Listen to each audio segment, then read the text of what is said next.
Today we are back with another community member gameplay review where we break down gameplay that was submitted by a member of the community. Gameplay that probably looks a little bit more similar to yours. Now, while we don't have stats in Warzone 2, we can make an educated guess that the average KD is somewhere between a 0.9 and a 1.1. T-Kuth here is a 0.95 KD player, and we're breaking down a 13 kill quads win.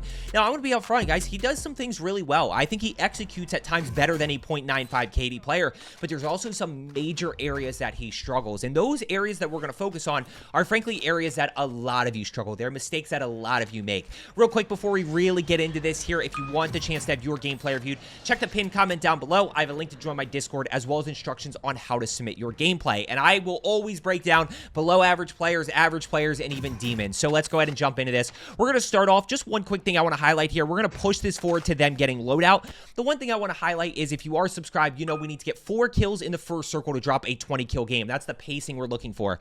23 seconds till first circle starts closing. This is perfectly fine right here. We got loadout down. We're going to get a UAV. We're going to get a muni box here. We've got plates. We've got ammo. Like, we're in a really good spot here to get that momentum going and start pushing. Now, right here when he pops this, notice he gets a second UAV as well. Now, right here when he pops this first UAV, I really want to highlight this because this is something a lot of you guys do and you really need to stop doing it.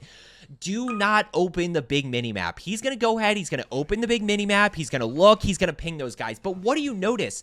The people that he pinged are on his little mini-map. So instead of wasting 3 to 5 seconds here and pinging this team, just push over. Just go over there. You pick up an extra 3 to 5 seconds of where they're actually moving to and where they are, and that's going to allow you to play with a little bit more pace. Now, I want to also highlight this redeploy balloon, guys. Redeploy balloons are great. I'm going to be totally honest with you. What I would do with multiple enemies above on this rooftop, I would take the redeploy and try to play high ground of like this building or maybe this building over here and be able to get that positioning on them and put myself in a good spot.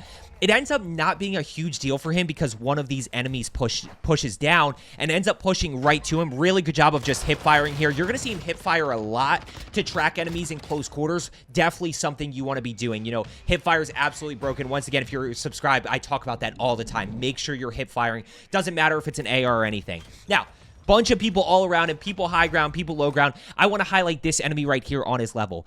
Watch how long it takes him to kind of recognize this guy's over here. And this is the one he should push. That guy is a solo enemy in a building by himself on his level. That's the enemy you should push. He kind of turns the corner here, doesn't push him yet. We get another ping. Now that guy's pushing above. You see how long it's taking him to make a decision here about who he should push.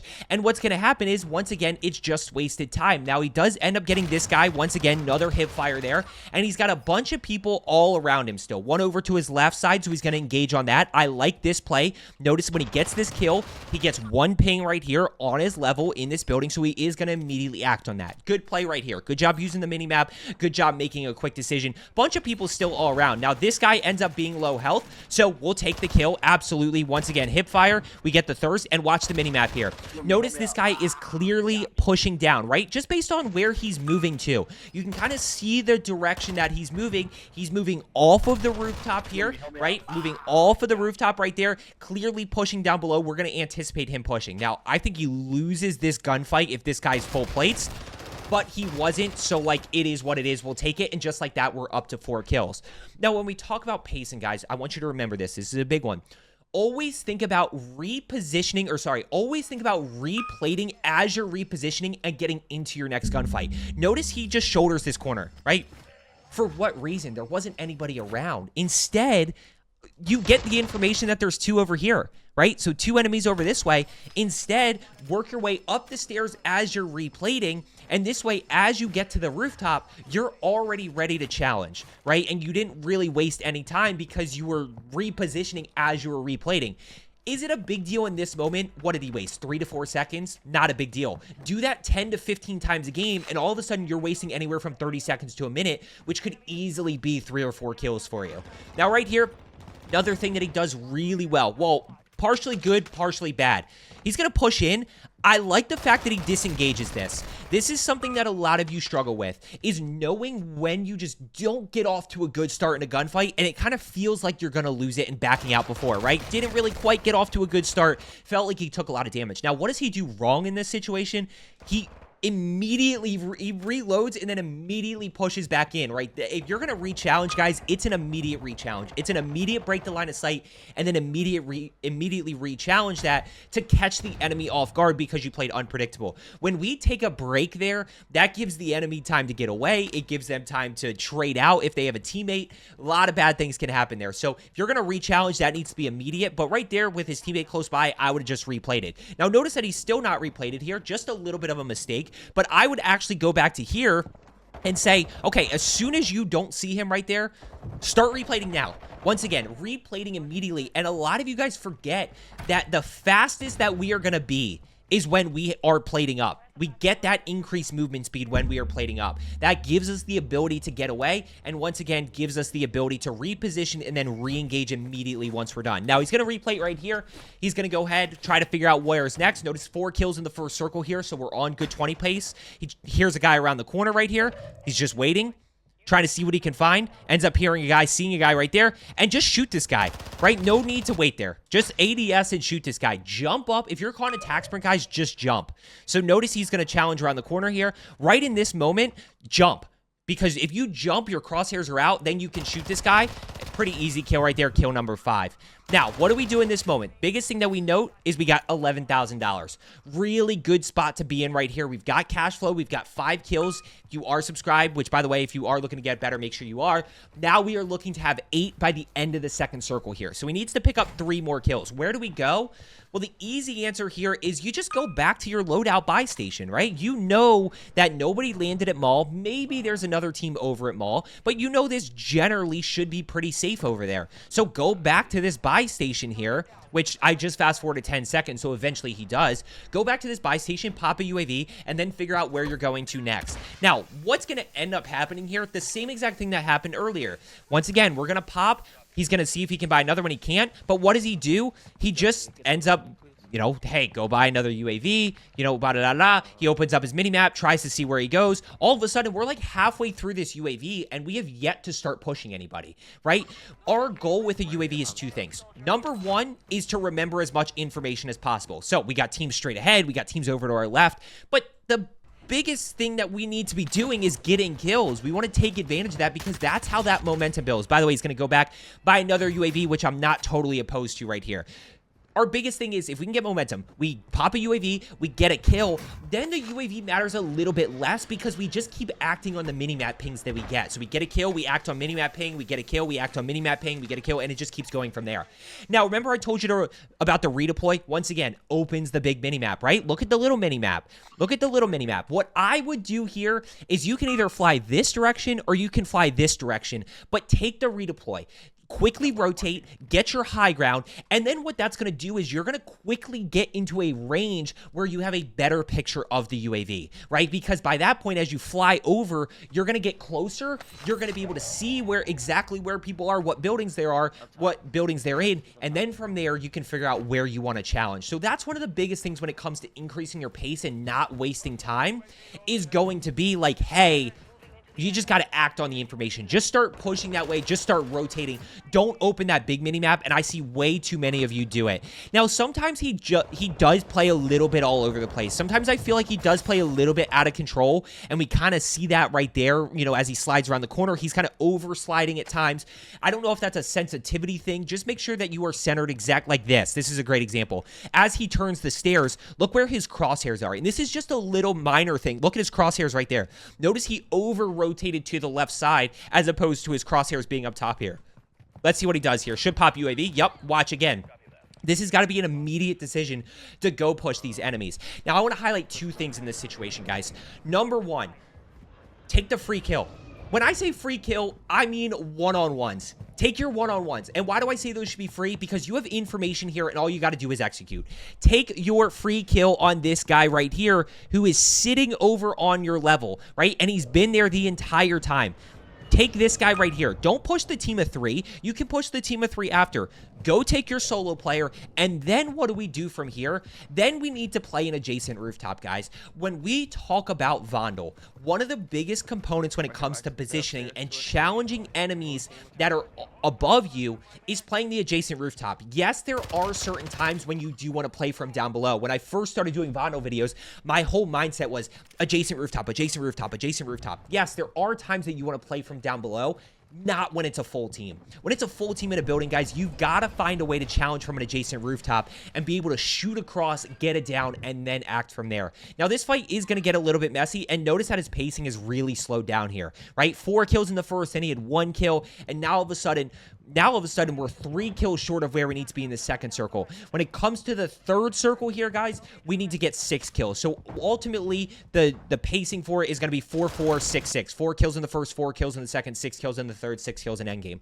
Now, I would with the smoke, guys, and I don't hear anybody else around him, so I would get this thirst, right? When we talk about getting downs in thirst, the thirst sometimes is more important than the down. Yes, he's going to get credit for this kill right here, but what doesn't he get?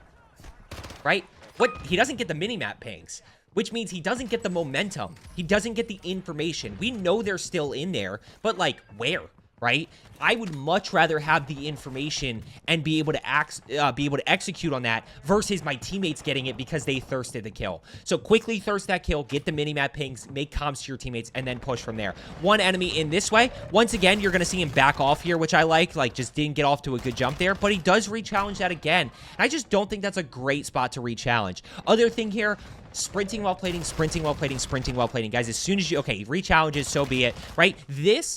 Start sprinting while plating right now, right in this moment, because what's going to happen is as you turn the corner, or even right now, turn the corner, you go down the stairs, notice how long it's taking. He's trying to get away.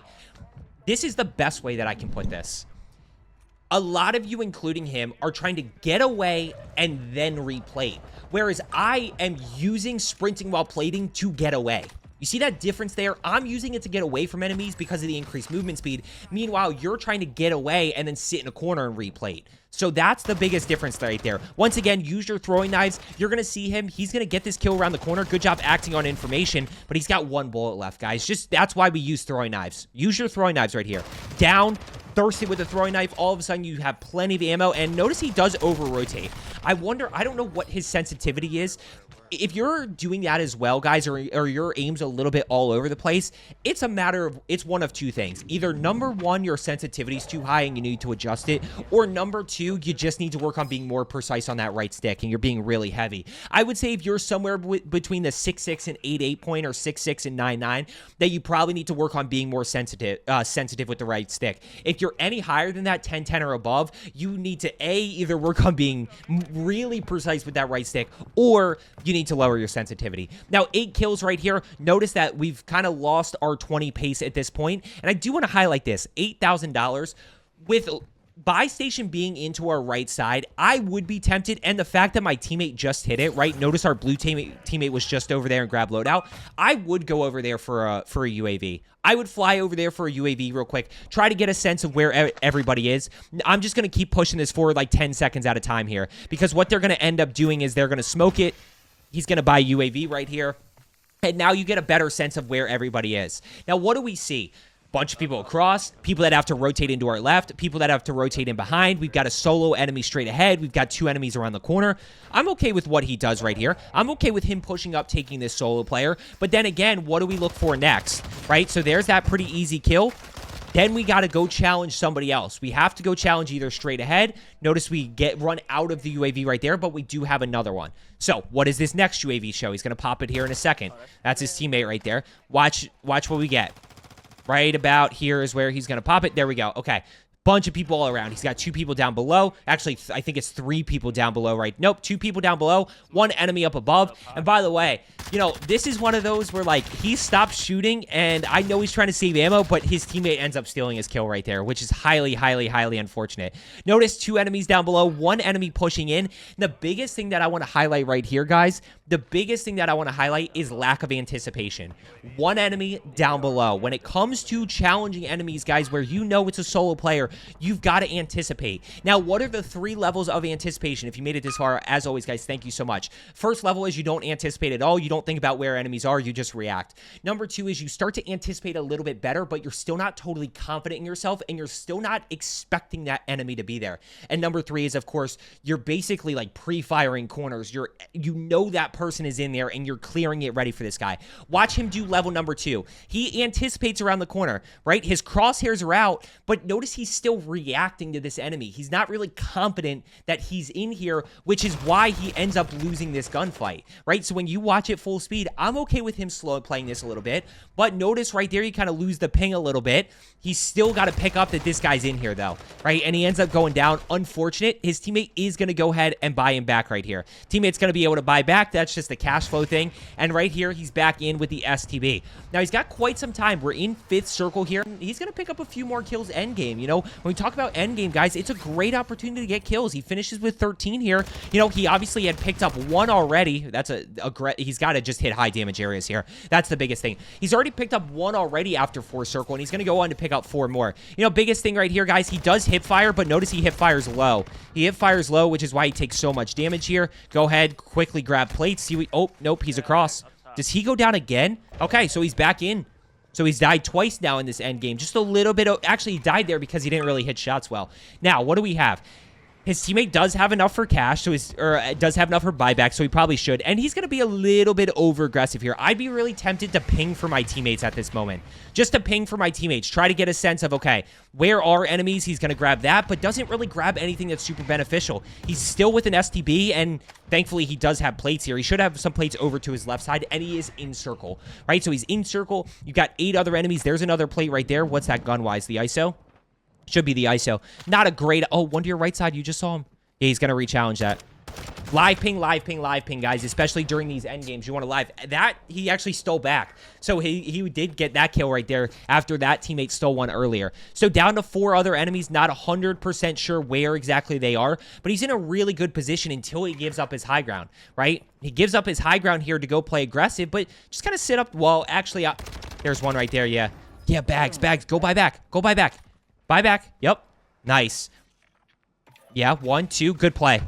Good play right there and right back into zone. So now at this point, guys, this should be a pretty simple win, right? 4v1 situation. Just got to go ahead, find the last guy. Not 100% sure where he is. Just pay attention to 7th circle as the last one. So that's when it really starts to close. So now we just start clearing around here, thinking about where he might be. You know, he doesn't have high alert or anything, but it's a 4v1, guys. So even if you end up going down here or your teammate goes down, you guys got to be able to clean this up. Like, you should not choke 4v1s in Warzone 2, which has a lot of which does have a lack of outplay potential. It's really hard to clutch a 4v1 unless something crazy happens. This guy's shooting across right to his right side. I think he completely missed him. Or is he up top? I don't know where this guy is. If I fast, I'm gonna zoom this forward. Let's see what happens. He clears all the way up.